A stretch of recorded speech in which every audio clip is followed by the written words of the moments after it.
სტამბოლში ახსარაის სადგურში ვიმყოფებით. აქ უამრავ ქართველს შეხვდებით, რომელიც თურქეთში სამსახურის შოვნის მიზნით ჩამოდის.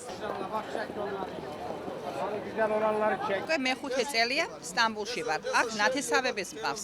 ხო და როგორც ასეთი, რომ გამოჩნდება სამუშაოები არის, აქ ბევრი სამუშაოები და მუშაობ. მე მსურველი ვარ და მოიხსურებ ყველა ქართველებს, რომ ყველა დაბრუნდეს თავის ქვეყანაში და საქართველოში იყოს სამუშაოები. საარსებო წყარი თურქეთმა გაგვიჩინა ჩვენ.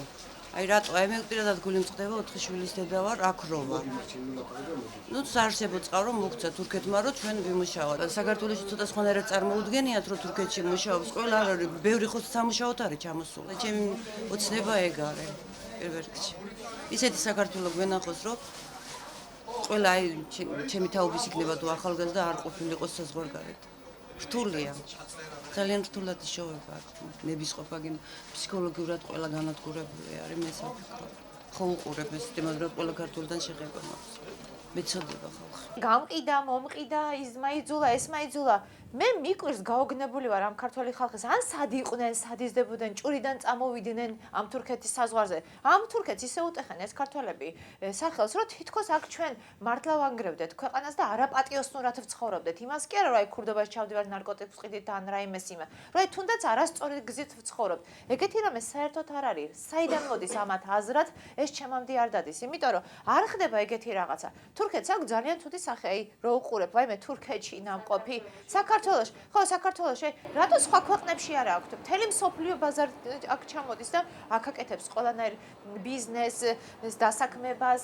რა ვიცი, ათასნაირ რაღაცას, რატომ მაინდა-მაინც ამ ქართველებს აქვს ეს გართულება და ეს საქართველოსდან მოდის, რომ აი თურქეთი არის ცუდი ქვეყანა, თურქეთში ხალხს ყიდიან, თურქეთში ამას აიძულებენ, აჩვენებენ, რომ თითქოს რომ აი თუ შენ პროსტიტუციას არ ჩადიხარ, შენ მოკლავ ამას გიზამ იმას. ნუ სად ხდება ეს ხალხი? საიდან? ეს თვითონ არეკლამებენ. ჩემი შვილებიც აქ იზრდებიან, აი ეგეთი ცუდი რო იყოს ეს ქვეყანა, მე რა ვიცხოვრებ?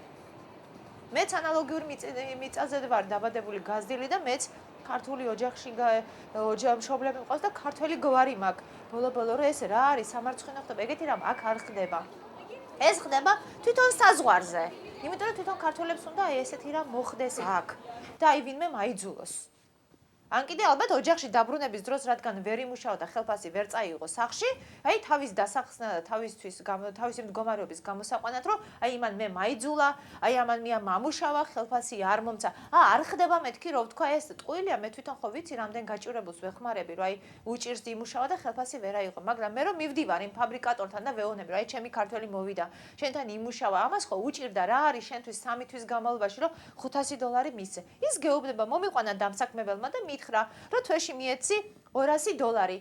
ამან ყოველ კვირას გამომართვა $50 სახლში გააგზავნა, ისა დამიანგარიშა, რომ ნახდათ ამ პიროვნებას ეს თანხა აღებული აქვს. გამოვა მე სადგურზე საქართველოში დაბრუნების დროს და ამბობს, რომ ხელფასი არ ამიღია. ან კიდე ზოგს აღებული აქვს, რადგან ბილეთის ფული არ გადაიხადოს, სპეციალურად აწოდებენ ავტობუსის მძღოლებს თავს, რომ მე ვიმუშავე 3 თვე და ხელფასი არ ამიღია.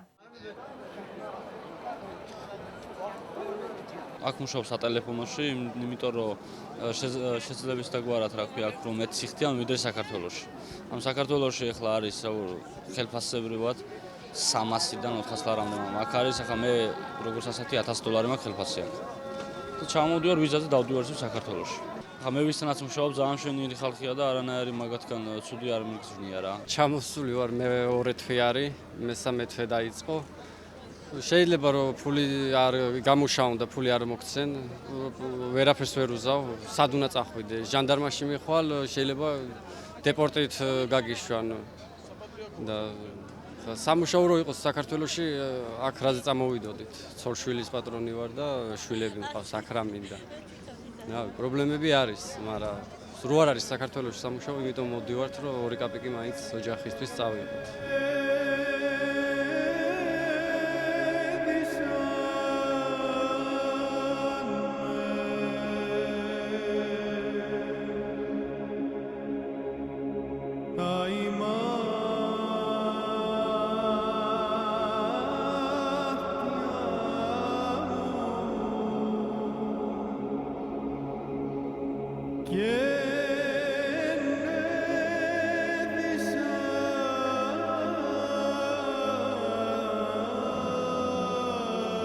გვაქვს იმის ბედნიერება, რომ ყოველ კვირაში მოვიდეთ და სოფლიო პატრიარქთან ერთად დავესწროთ წირვა ლოცვებს, აღსარებად ჩავაბაროთ, ვეზიაროთ.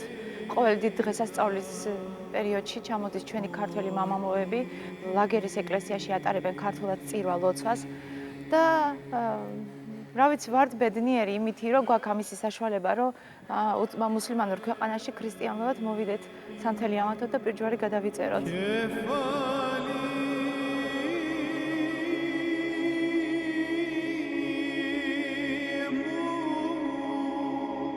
Te-16 წელია, რაც სტამბულში, თურქეთში ვცხოვრობ.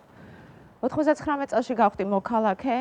მეც არანაკლები პრობლემები მქონია უენობის გამო, მაგრამ თუ აქ მოიდომა ადამიანმა იმის თავისი პირობების და წინსვლა ყველაფერს მიაღწევს.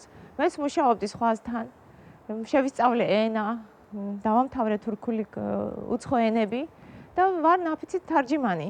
ამასთანავე მაქვს ქართული რესტორანიც. ცხოვრობ ოჯახთან ერთად. აქ იმის ყველანაირი პირობები არის, რომ აი ადამიანი თუ მონდომებულია პატიოსნური ცხოვრებით, ყველაფერს მიაღწიოს. პირველად ჩამოვედი სტამბულში, ვიყავი 7 წლის.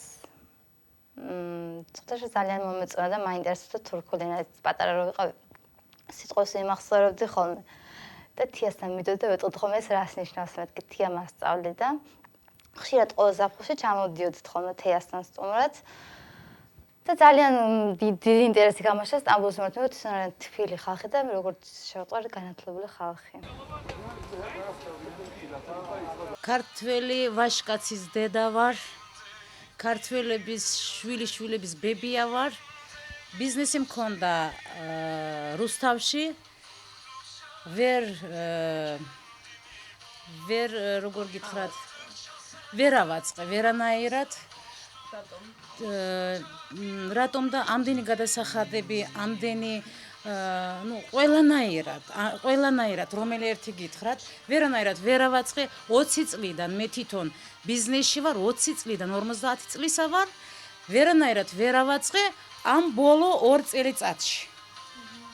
და ბოლო გეგმა ის ქონდა, რომ წამოვედით სტამბულში. ძალიან ცუდ დღეში არიან, მაგრამ იძულებული არიან, რომ ეს აიტანონ, იმიტომ რომ საარსებო წყარო არა აქვთ თბილისში. შვილები, რა ქნა, რითი გამოკვებონ და რა აჭამონ და რა ესვან. შვილები ენატრებათ, ქმარი ენატრებათ, დაენატრებათ, დედა ენატრებათ, ეღუპებათ, ხალხი ვერ ჩადიან. იმიტომ რომ სხვა გზა არა აქვთ. თუ კი რაიმეს გამოსწორება შეიძლება, მარტო ლამაზ სიტყვები ტელევიზიით გამოსვლა არ შეიძლება.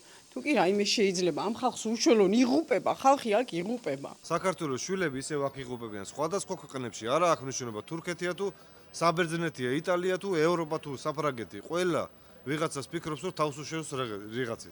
რა მეტი საქართველოს გარდა ოღონდ. მე ვარ გოჩა მაისურაძე, დაბადებული საქართველოში და საქართველო არ მინახია, რა ვიცი, რამდენიმე წელიწადია. რატომ? გეკითხებით ყველას რა, რატომ?